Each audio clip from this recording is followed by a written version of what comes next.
解放军炮兵啊，凶残的炫耀武力，所以我们需要温馨的提醒一下印度和某些势力，不要轻易冒犯。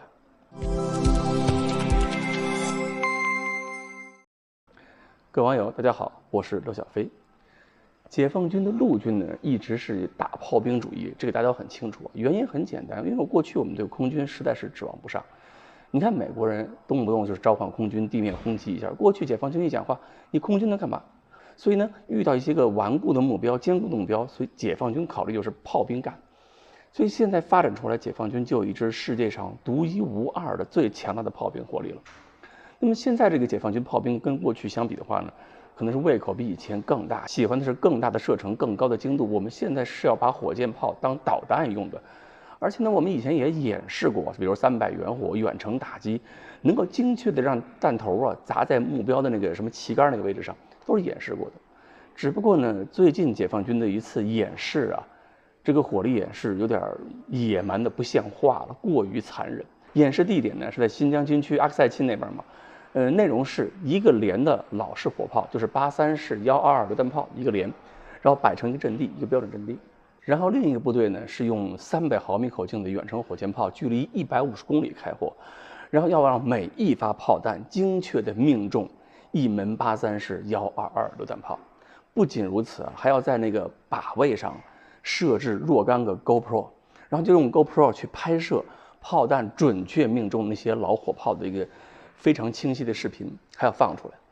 就是你说这个情况得有多么一个残忍，最后炸出来就是一片炮的碎片呢？这就不是简单的一个是演示火力的问题了，这有点像打脸了。你打给谁看呢？这个我们也很清楚啊。大家打给印度人看，因为地点就在阿克塞钦嘛。明着说是用我们的火炮打掉了一堆83式122，但实际上在印度人看来，这面对的可就不是83、122的问题了，有可能是印度阵地上的任何一种远程榴弹炮。关键是我这个射击演示是150公里距离上的，你印度人对我有什么办法呢？我可以单方面压制你，无论是火炮的数量，还是打击精度，还是射程，你印度人拿我都一点辙都没有啊！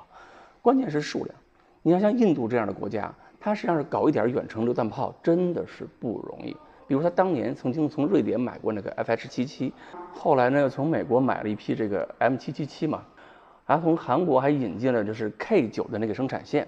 再有就是买了俄罗斯的龙卷风，炮是买了不少啊，但是里边射程最远的呢，也就是龙卷风。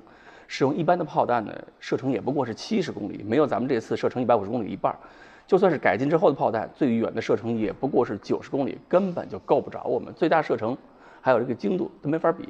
它90公里的射程最大的嘛，而且就算是使用了一些这个我们说的末敏弹，算灵巧弹药，不算是精确制导弹药。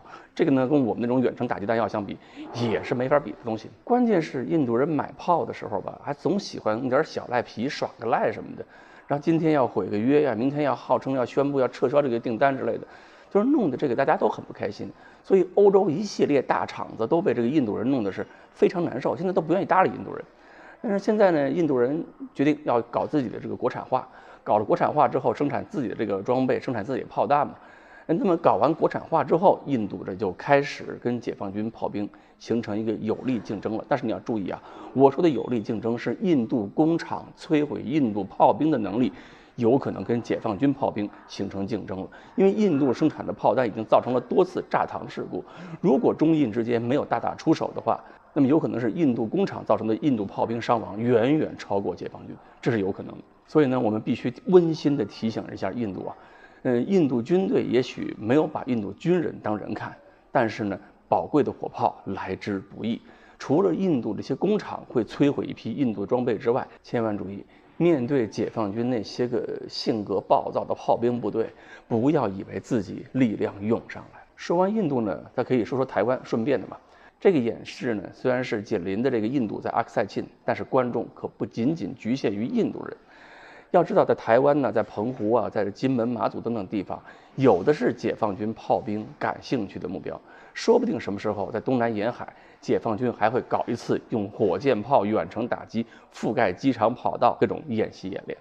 而且300远火呀，在解放军炮兵体系中，那射程可还不算是远的。要知道，到时候留给台湾人看的，恐怕内容会更多、更丰富。好，今天解放军炮兵这个演示，我们就说到这里。欢欢迎大家继续关注我们的栏目，我们下期再说。